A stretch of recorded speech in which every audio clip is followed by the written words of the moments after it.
Justice Amy Coney Barrett, thank you so much for the time. Thank you for having me, Brett. You know, the title of this book, Listening to the Law, why did you write it? I wrote it because I really love the court and I love the Constitution, and I wanted to invite people to experience the court and Constitution with me. And was part of it demystifying the court or the process? Yes. You know, I speak to a lot of school groups. I speak to young children, I speak to lawyers, non-lawyers, all kinds of people.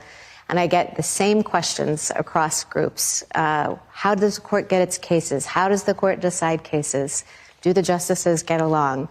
And I can't answer all of those questions one-on-one, but I can write a book so people can find the answers if they're interested. Yeah, I've read it, and there is a lot of mystery and intrigue about what happens inside these walls. And the perception of that, like everything else in Washington, is that it comes from a partisan point of view, that there are somehow teams here, depending on which president nominated you for the position. But you write about things like the assigned seating in the court and what you wear when you go to the courtroom, and basically how the outside perception is not the inside reality. That's right. You know, we don't wear red and blue, we all wear black, because judges are nonpartisan, and the idea is that we're all listening to the law, we're all trying to get it right. We're not playing for a team, we don't sit on specific sides of the bench, left and right. You know, we sit in order of seniority. And when you listen to the perception about how it's done, what is your thought about that? Well, there's a disconnect between what happens inside the court and what people think happens inside the court. I often ask new law clerks, what surprised you most when you started? And one of the most common answers is the difference between what's happening on the inside and what people think is happening on the inside. So, for example, in fact, the focus is always on these divisive cases and decisions, but there are a number of unanimous decisions that the media doesn't cover every year. I mean, we have 42% in this past term, 2024, 45% in 2023, 47% in 2022. You write, one who follows the court casually might be under the impression that practically every case is decided with the appointees of a Republican president on one side and the appointees of a Democratic president on the other. While that breakdown sometimes occurs, presenting it as the norm grossly distorts the court's work.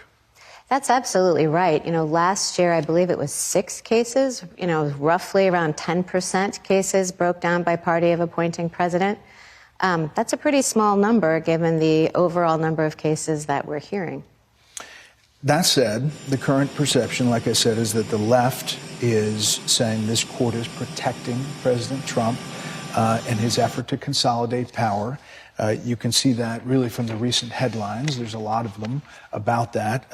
The overwhelming evidence that the Supreme Court is on Donald Trump's team. New York Times, the Supreme Court is backing Trump's power grab. NBC, in rare interviews, federal judges criticize Supreme Court's handling of Trump cases. They say you're helping to certify this move towards authoritarianism. How do you respond to that? The court decides cases as they come. And one thing that I try to emphasize to students, and one thing I try to do in the book, is place the court in the context of history. We're not deciding cases just for today. And we're not deciding cases based on the president, as in the current occupant of the office. We're deciding cases about the presidency. So we're taking each case and we're looking at the question of presidential power as it comes. And the cases that we decide today are going to matter 4 presidencies from now, 6 presidencies from now, and so on. Each of these cases that we're getting, you know, well, I mean, some of them overlap, but many present different constitutional issues. Mm-hmm. The right obviously looks at it completely differently, saying federal district judges around the country are overstepping. They're unelected, making sweeping decisions about a president's executive power. When you have to deal with those, it often comes in the emergency docket, which is something different that people don't fully get. Mm-hmm. Can you explain that? Sure. So the emergency docket, these are not cases that come up on our regular October term merits docket. Those cases are the ones that I primarily focus on in the book. There are about 60 of them per year, and they proceed very slowly with briefs and oral argument and a lot of deliberation. These emergency motions come up when a case has not fully been decided and settled in the courts below, and they ask for the court's emergency intervention to enter a stay, usually, or sometimes to lift a stay, to maintain a particular status quo while the issue is being litigated in the courts below. So it's not a definitive resolution. It's what Justice Kavanaugh calls the interim during the interim. There are a lot of them, though. This administration has filed almost 24. There have been a lot. And is that because you see more federal district judges stepping in and doing that? I don't know. You know, the phenomenon of cases being brought on our emergency docket started a few administrations ago. There were some in the Obama administration. There were some in the Biden administration. And now we do have, it seems like we're on a trajectory to have more in the Trump administration. I don't know. I think it's a combination of, you know, increasing use over time, not just this administration, of executive orders. And I think that all the judges, district judges too, are just doing the best we can with a lot of litigation that's been filed. Most times you're not saying, again, about the merits, you're saying about the process, and specifically what should or shouldn't happen at that time as the case is progressing through the system. Exactly. It's just, what is the holding pattern going to be? What are we going to do for the interim while the case is litigated? It does not mean that we have reached any definitive resolution about the constitutional or statutory question in a case. In June, ruling on one of those cases, Trump v. Casa on birthright citizenship, you wrote this: federal courts do not exercise general oversight of the executive branch. They resolve cases and controversies consistent with the authority Congress has given them. When a court concludes that the executive branch has acted unlawfully, the answer is not for the court to exceed its power to. Some of your colleagues, including Justice Ketanji Brown Jackson, said that reasoning was a, quote, existential threat to the rule of law. I mean, that obviously got a lot of attention, that whole back and forth. And your response to her? Yes, let's see. I do want to clarify that I was writing for the court. I always feel funny about saying, I was representing the court, so it wasn't just my own opinion. But I was the drafter of the opinion. And I think that Justice Jackson and I just had different views of the judicial power. Mine narrower, or the court's rather, narrower than the one that Justice Jackson presented. I hasten to add that Justice Jackson and I get along just fine. Justice Scalia used to say, I attack ideas, not people, and that's my motto too. So we were sparring about ideas. It was not personal. But I do believe that. I think the judiciary needs to stay in its lane. And she wrote a solo. Correct. Yeah, and you responded in an interesting way. They got a lot of attention. You clerked for the late Justice Antonin Scalia, who was known also to have a pretty sharp pen at times. When it comes to your point of view and style, how do you see comparing or contrasting to Justice Scalia? It's hard for anybody to compare their writing style to his, because he was such a fantastic writer. So I'm sure, you know, my writing does not hold a candle to Justice Scalia's writing. In terms of the heat, you know, he was Italian, so I think he had naturally brought a little bit more heat to the pen. So I calibrate mine to the situation, and in that particular opinion, I was writing, you know, in a little bit more of a forceful or, shall we say, spicy way than maybe I sometimes do. But as far as your point of view about the Constitution, a constitutionalist, the text, explain that for folks. So, in that way, you're close to Justice. Oh, yeah, of course. In terms of philosophy, you know, I learned from Justice Scalia. And in terms of philosophy, my philosophy tracks his. And that is that the Constitution's text controls, and the way to understand what the text means is to ask how it was understood by those who ratified it when it became law. And for the folks who say, well, the founders were dealing with completely different problems back then. They were not contemplating what a country could look like decades later. How do you know, they want a living, breathing Constitution that changes. How do you respond to that? You know, the genius of our Constitution, and I talk about this in the book when I describe originalism and describe our written Constitution, is that it's written at varying levels of generality. So sometimes it's very specific. The president has to be at least 35 years old. But sometimes it's very general. We're protected from unreasonable searches and seizures. We have freedom of speech. And to have freedom of speech doesn't mean that you have freedom only to pass out pamphlets in a town square. I mean, it means that you have freedom to be on broadcast news. Right, and the 22nd Amendment says you can only run for office for 2 terms. True. You think that that's cut and dry? Well, that's what the amendment says, right? After FDR had 4 terms, that's what that amendment says. Not asking how you think about an issue, but scheduling the tariff question. We think that would be in coming weeks? I don't think that has been scheduled yet.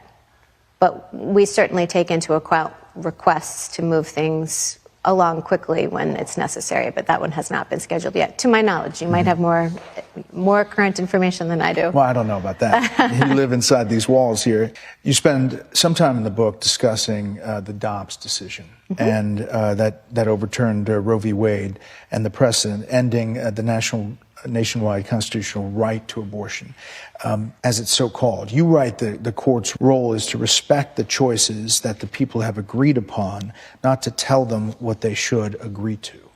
Yes. So the court's role, and essentially what the court said in Dobbs, was not that we were taking away a right, but that, as properly interpreted, the Constitution did not protect that right. That it's one left, like virtually every question, to the democratic process. And that's because the court, in interpreting the Constitution is our fundamental document. It's the super law. It trumps every other law. And it represents our fundamental commitments as a people that we have agreed to. And that's a product of the democratic process. That's not a product of what the court imposes on the democratic process. Do you think that decision is misunderstood broadly? I do. Dobbs did not say that abortion is illegal. Dobbs didn't weigh in on that question. Dobbs said it belongs to the political process. And, it's been thrown to the political process, and the states have been working it out. I mean, in fact, you write, getting ahead of the American people came at a cost. Yes. Justice Ruth Bader Ginsburg, who was herself a supporter of abortion rights, pointed that out. I mean, when the court decided Roe, the country was already moving in a direction of liberalization of abortion laws. But the court then was in the business of making a lot of pretty fine-grained decisions about abortion regulations that Dobbs held belonged to the political process. Do you see the passion and how did that affect you, all of the fallout from that case in particular? I think the fallout from that case drove home a point that I make in, I think it's chapter 2 of the book, about the costs of the commission and the oath. You make decisions that are unpopular and you have to face what comes, right? So we don't expect that we will be popular, and sometimes that can be difficult to be subject of public criticism, but that's the cost of the commission. In your nomination hearing in the Senate, Senator Dianne Feinstein said this. When you read your speeches, the conclusion one draws is that the dogma lives loudly within you. And that's of concern when you come to big issues that large numbers of people have fought for years in this country. That's about your faith. You write about your faith in this book. You say some suggest that people of faith have a particularly difficult time following the law rather than their moral views. I faced that criticism as a Catholic, most sharply when the Senate Judiciary Committee conducted a hearing to consider my nomination to the 7th Circuit. I'm not sure why. Are you still not sure why? When I say I'm not sure why, it means what I meant to convey is that people who have faith and people who have no faith at all each have deeply held moral commitments. I mean, I'm fortunate to know many people who do not have faith, who have deep, deep commitments to values. And so I say in the book, whether you are pro-choice because you think you're a secular humanist, but you think it is a fundamental moral right of a woman to terminate a pregnancy, or whether you're a person of faith who is pro-choice because you believe the same, or you are a person of faith who is pro-life, everyone, every single judge, every single person has moral commitments. And I just don't think it matters from where those commitments come. They all must be put aside if one is to judge. Your book has great pictures from all different times in your life, and also a picture that says 1,000 words as you write, a snapshot of 2 justices riding an elephant together in India, captures the relationship between Justice Scalia and Ruth Bader Ginsburg really well. Are those relationships in this court? Yes, I think that those relationships, I think what their relationship showed and what people talked about so much after Justice Ginsburg died most recently, is that they could vehemently disagree about ideas, but be close personally, have warm relations personally. And we work on that in the court, to maintain collegiality and friendship and warmth, despite the fact that we have deep disagreements, deep jurisprudential ones. Are you concerned about security and where the country is going, specifically vis-a-vis the passion that you saw, the attempt we saw on Justice Kavanaugh, the security that you have to deal with day to day? Obviously, you have a large family, 7 children. It's a thing that a lot of public people have to think about. How do you think about it? Violence and the threat of violence should not be the cost of public service. And so I know that the whole judiciary is alert to this. The Chief Justice has spoken about it. And yes, I'm very grateful for the security that we have. And it is something I'm worried about. Public perception of the court. How important is that inside the court to all of you? One reason I wrote the book is I want people to be confident in the integrity of the court, and I want them to understand our decision-making process. The court, however, can't take into account public opinion in making individual decisions, because the whole point of the court, and the point I try to convey in the book, is that you have to follow the law where it leads, even if it leads in a place where the majority of people don't want you to go. And that's because the Constitution trumps regular statutes, regular executive orders, all those things that might be very popular in the current moment. The court has to stand up for the law. So what about that? Do you like doing this? Oh gosh, like every job, there are things that I like and things that I don't like. But the way that I try to think about the job is primarily public service. I am privileged to serve, and when people ask if I like it, typically what I say is, it is an honor to serve the United States. What's the biggest thing that surprised you now that you're into this time here? I think the biggest thing that surprised me was really the personal change of being a public figure. You asked about security before. Having security in tow was not something that I experienced when I was a law professor or a judge on the 7th Circuit. That shift has been a pretty big adjustment. Well, the book is Listening to the Law, and thank you. We enjoyed listening to you. Thank you, Brett. The time. Thanks a lot. Thank you. Interviews with Supreme Court justices are rare because they come with guardrails which have to be respected. Having conducted interviews with Justices Stephen Breyer, Neil Gorsuch, Clarence Thomas, and now Amy Coney Barrett, it is useful to put those rules down for future interviewers. It is a very good thing that sitting justices write books, especially when they are accessible to laymen, as Justice Barrett's new Listening to the Law, and Justice Gorsuch's Overruled from last year both accomplished. Justice Breyer's Making Our Democracy Work was an excellent argument for his approach to judging. My Grandfather's Son was an eye-opening account of Justice Thomas's life, from its incredibly challenging beginnings as well as of the path he followed through his college radical days to 1 First Street. Justice Sotomayor's books have not crossed my desk with a request from her publisher for an interview, so I haven't talked with her, but applaud her variety of titles. Justices must be discreet about their public appearances, because litigants are entitled to open minds when their cases are heard by the highest court. We do not want, we really cannot afford, to have a court full of pundits who have held forth on the controversies of the day in such a way as to persuade a fair-minded observer that any of their 9 minds are made up. Thank you. Back to our top story. The Supreme Court handing down that 6-3 ruling that clears the way for the Trump administration to restart sweeping ICE raids across Los Angeles. Paul Perez is here now to react. National Border Patrol Council President. Paul, your reaction first to this ruling. Yeah, this is great for our agents, but it's even better for the citizens of California and our country because it's going to move the impediment of us allowing to go after these criminals that are all over the country. And so it's really great news. Our agents are very well trained. They undergo a very rigorous academy that's both mentally and physically demanding, where we study constitutional law, immigration law, and criminal law. And so they know exactly what they're doing. This only is going to help us do the job a lot better.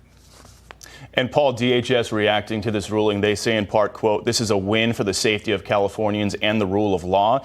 DHS law enforcement will not be slowed down and will continue to arrest and remove the murderers, rapists, gang members, and other criminal illegal aliens that Karen Bass continues to give safe harbor." Paul, what this ruling is essentially going to do is allow Border Patrol, your men and women, to use location, job type, physical appearance, Spanish speaking as some of the factors when making arrests. Why are those factors important to use? Those are all considered articulable facts. You know, all our agents and officers are trained on how to testify to everything that we do. We understand that all the actions that we take may wind up having us sit in front of a judge and explaining our actions, because every defendant has the right to counsel, and most of these attorneys are going to try to suppress evidence or suppress the stop. And in this case, it allows us to use those articulable facts to establish the reasonable suspicion or the probable cause to effect an arrest. So we know what we're doing. This only allows us to do it, and it takes into account all of those factors that you mentioned. Paul, what does this ruling mean for ICE sweeps in other American cities like Chicago?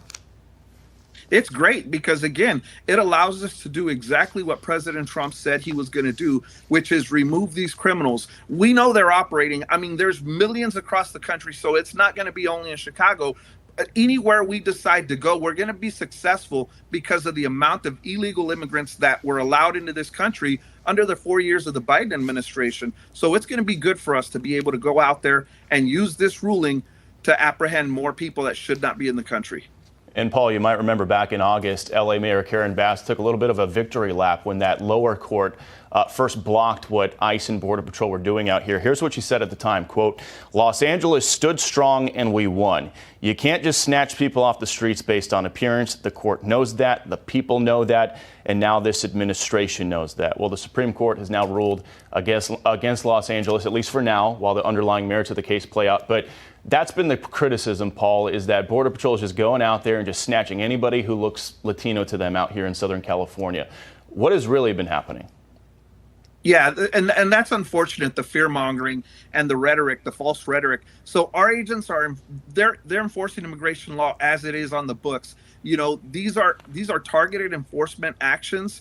You know, we use a number of factors to determine where we're going to go and who we're going to go after. And many of these people, they run as soon as our agents and officers get there. So that as well is an articulable fact that can be used for reasonable suspicion. And we can go after them, we can chase them down, and then our investigation begins to determine whether this person's legally or illegally in the country, and then we take them into custody based on, you know, the answers that they give. So, you know, Karen Bass and those other Democrats that are demonizing our agents, they need to stop, because it makes it a lot more dangerous for our agents to do the job that they were trained and swore to do. All right, Paul Perez, thanks so much for joining us on the Breaking News. Appreciate it.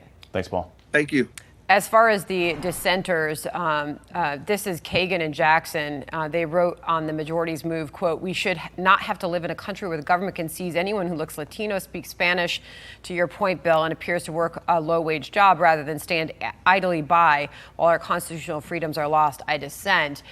That is what we have heard from those who oppose these sweeps, these ICE raids. But the Los Angeles area, Bill, you know this better than anybody. I mean, when you look at the numbers that the administration looking at there, home to nearly 20 million people, the administration is estimating that about 2 million of the residents in Los Angeles are in the country illegally, and that's why it's been a top enforcement priority, Los Angeles. Yeah, and I was reading Judge Kavanaugh's opinion for the majority, and he specifically identified that number. He said, look, there's about 2 million estimated illegal immigrants in the Los Angeles area. DHS has to enforce the laws on the books passed by a bipartisan Congress, and this judge's order was limiting what they could do. But Sandra, it'll be interesting to see what happens now, because it's been pretty quiet out here in LA since July, since that court order came down. We didn't see nearly the amount of sweeps we were seeing back in the month of June. Now that this order has been lifted, at least for now, it'll be interesting to see how quickly Border Patrol comes back. I already got a text from one agent who said,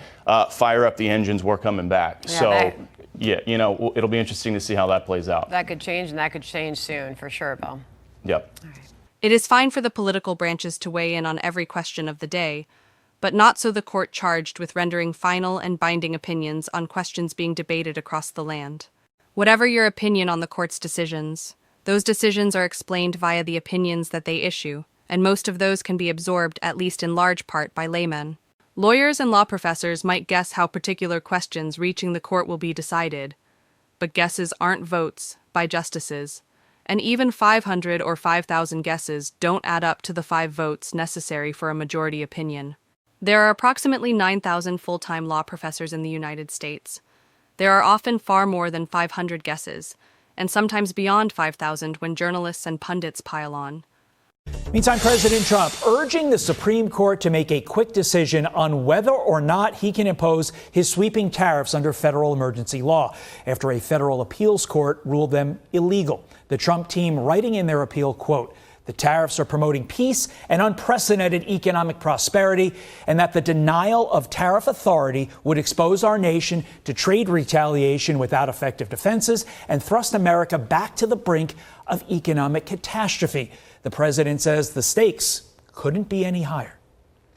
If we didn't have tariffs, we would be a very poor nation, and we would be taken advantage of by every other nation in the world, friend and foe. If we don't win that case, our country is going to suffer so greatly.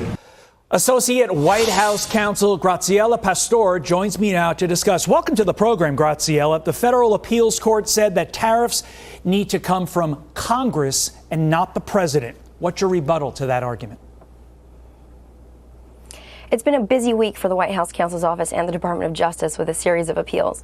But our argument here is that under the IEEPA law, it gives the president the power to regulate foreign imports during times of emergency. And we have $1 trillion deficit here and a number of different economic circumstances that led to an economic emergency. And the president determined that. And that's why we believe that the Supreme Court is really going to have to come in here and make a determination as to whether or not the IEEPA authority does give the president this power, because the president says it does, and Congress gave him the discretion to make that determination. So we'll see now what the Supreme Court does here. Okay, but what is the president's backup plan if he gets an adverse ruling at the Supreme Court? Obviously, we're hopeful that under the IEEPA law, which we've properly interpreted to give the president that discretion, there's a series of laws that we're looking at, and we're going to be evaluating all the lawful methods for achieving the results that President Trump is seeking for the American people. The attorneys are working around the clock on this issue. Would we have to pay back the tariffs already collected if we lose, or if Trump loses at the Supreme Court? I mean, the economic circumstances that you're bringing up would be catastrophic, and that is the argument that we've made in the appeal. This is a huge deal. You know, the president made this decision to address the national economic emergency that we're experiencing. Hopefully it doesn't come to that, but we'll see what the Supreme Court decides. We will be watching. To your point, Graziella, this could be huge. I mean, this is a major economic case that could be before the Supreme Court sooner rather than later. It's going to be interesting and fascinating to see how they come down. Meantime, in a separate appeal, you mentioned you guys have a busy week there. President Trump pushing back on a judge's ruling that his use of the National Guard in Los Angeles was illegal. What is your argument in that appeal, Graziella? So earlier this week, a lower court judge essentially ruled that it's illegal for President Trump to protect Americans. But President Trump's decision to send the National Guard to Los Angeles was both necessary and lawful. And here are the facts. ICE was sent to conduct deportation operations in Los Angeles a few months ago when violent protesters showed up to stop them. These protesters threw concrete bricks, Molotov cocktails, and rocks at our officers. They also set cars on fire, shattered a CBP officer's wrist, and detained an ICE official in a car and threw stones at it. The National Guard was absolutely necessary to protect our federal troops, but a single judge disagreed. Ultimately, the judge here is fundamentally wrong on the law, and his decision endangers American lives. Yeah, the president said yesterday, obviously talking about Chicago, then mentioning New Orleans as a possible place he could send the Guard next. New Orleans has a Republican governor, presumably, as the president said, would be more receptive to sending the Guard there. But regardless of whether it's Chicago or New Orleans, are you concerned that this current decision that you're appealing could stifle efforts to send the Guard into these cities? This decision in particular is flawed, right? So the judge introduced the idea of posse comitatus being violated, but that's a criminal statute that says that federal troops can't engage in local policing or federal or law enforcement activity. But President Trump specifically sent the National Guard in this case to protect our federal troops and our federal officers. So posse comitatus doesn't even apply. And separately, Congress passed a law that authorizes the president to send the National Guard when local police forces are not sufficient to execute federal law. And the Ninth Circuit already overruled this exact judge on this exact issue just a few months ago. But this judge is looking to lose twice in just a few months. So we're not worried here. Yeah, I know I'm a reformed lawyer, haven't practiced since 2008, but I would agree on your interpretation of this. National Guard was there as bodyguards. They were not enforcing California law. So I think you should win on this, but we will see. Grazie alla Pastor. Thanks for your time. Appreciate it. How then to know how the court works without spending a year in constitutional law coursework? Beginning with Justice Amy Coney Barrett's Listening to the Law is a great place to begin. She begins with the assumption that the reader is bright, but not learned in the law.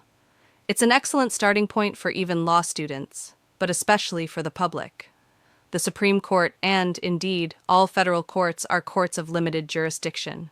The Supreme Court was summoned into being by the ratification of the Constitution in 1789. The lower federal courts by various acts of Congress dating back to the very first Judiciary Act, which arrived in 1789. Special report anchor Brett Baer taking us inside the highest court in the land with Supreme Court Justice Amy Coney Barrett. Brett joins us now with a preview of his interview that will air tonight at 6 p.m. Eastern on Special Report. Brett, good to see you. Interesting afternoon, to be sure, inside the Supreme Court, speaking with this relatively new justice. Well, that's right. And, you know, it's very rare. Justices don't speak out that much. She has only done, I think, one other TV interview, and this is about her book, Listening to the Law. What's really interesting in the interview, I think, is that she lifts the curtain, Martha, on how they operate and how the justices get along, what their process is. We talk about the controversial decisions that they've obviously dealt with, also all of the emergency orders that they're dealing with and will be dealing with in coming days. Obviously, the most controversial is the Dobbs decision about abortion, overturning 1973 Roe versus Wade. And I asked about that, specifically about how it's perceived and how she looks at it. Take a listen. The court's role, and essentially what the court said in Dobbs, was not that we were taking away a right, but that, as properly interpreted, the Constitution did not protect that right. That it's one left, like virtually every question, to the democratic process. That's because the court, in interpreting the Constitution is our fundamental document. It's the super law. It trumps every other law. And it represents our fundamental commitments as a people that we have agreed to. And that's a product of the democratic process. That's not a product of what the court imposes on the democratic process. Do you think that decision is misunderstood broadly? I do. The Dobbs did not say that abortion is illegal. Dobbs didn't weigh in on that question. Dobbs said it belongs to the political process. And, you know, it's been thrown to the political process, and the states have been working it out. You know, the justice says that she, like the justice she clerked for, the late Justice Antonin Scalia, is a constitutionalist, believes in the text, the original text, and that's how she looks at it. Some of the other justices obviously look at it differently, but she talks about, in this interview, the relationships and even the relationship after that last majority opinion that she wrote, countering Justice Ketanji Brown Jackson in a very pointed way. She said their relationship is great, and she talks about that and some of the relationships behind the scenes, which is kind of a rare thing to see inside the court. Yeah, it's fascinating. You know, when I listen to her speak, I'm reminded of that moment in her hearing when they asked her if she was looking at notes or taking notes, and she held up the blank notepad. I mean, she is one sharp justice, and it's just, I can't wait to watch the rest of this interview, Brad. I mean, obviously, I'm sure she wasn't able to get too into this since it's before the court, but the issue of President Trump and his tariffs is obviously one of the largest questions that this court will have to deal with, and it seems he wants them to take it up rather quickly if they can. Yeah. Now, I asked about that, Martha, and she couldn't obviously talk about the merits of the case and how she feels about it, but it is something that they believe is coming very quickly, and don't know if it's going to go on the administration's timeline or not, but they will have a vote, writ of certiorari, whether they take that case, and they believe they'll take it pretty soon. Yeah. What was her reaction in general, Brett? And we'll look forward to seeing tonight, too, sort of all the issues that the Trump White House is kind of pushing before the court. They're clearly testing the executive branch powers. Definitely. And I brought that up from both the left and the right. And obviously the left thinks this is a crawl towards authoritarianism, and this court is giving the president more effort to consolidate power. The right believes federal district judges are overstepping their bounds and passing these universal orders that have to be pushed back on, which is why the president needs this relief. So she looks at it like they're taking it one at a time, and they are dealing with it based on the volume. And she said it's not just this administration. There were many in the Biden administration, even back to the Obama administration. She wasn't there for that. But they have been increasing as executive orders have increased in number and in pushback from federal district judges. Yeah. Well, it's a great education for all of us as Americans to see the Supreme Court and the executive branch testing each other to see where the Constitution lies between these two branches. Very much looking forward to seeing this tonight. Brett, thanks so much for joining us this afternoon to preview. Thanks, Martha. We'll see you then. But Article 3 makes clear the Supreme Court only hears cases and controversies that come before it. The court does not have a roving constitutional commission to seek out and remedy what a majority of its 9 justices think requires one. Justice Barrett underscores this point in Listening to the Law, as well as other major doctrines that limit the court's reach, as well as the variety of canons which govern its deliberations. She is also specific as to the procedures of how the court goes about its work, and in a wonderfully charming, illuminating fashion. She arrived first at the Seventh Circuit, and then at the Supreme Court, with a reputation for brilliance, as well as collegiality, and both virtues are on display in Listening to the Law. In our recent talks, Justice Barrett and I discussed civility in society and the descent of public discourse into the lowest cellars of the internet. In her book, Justice Raises the Bar significantly. We have to hope her example is contagious.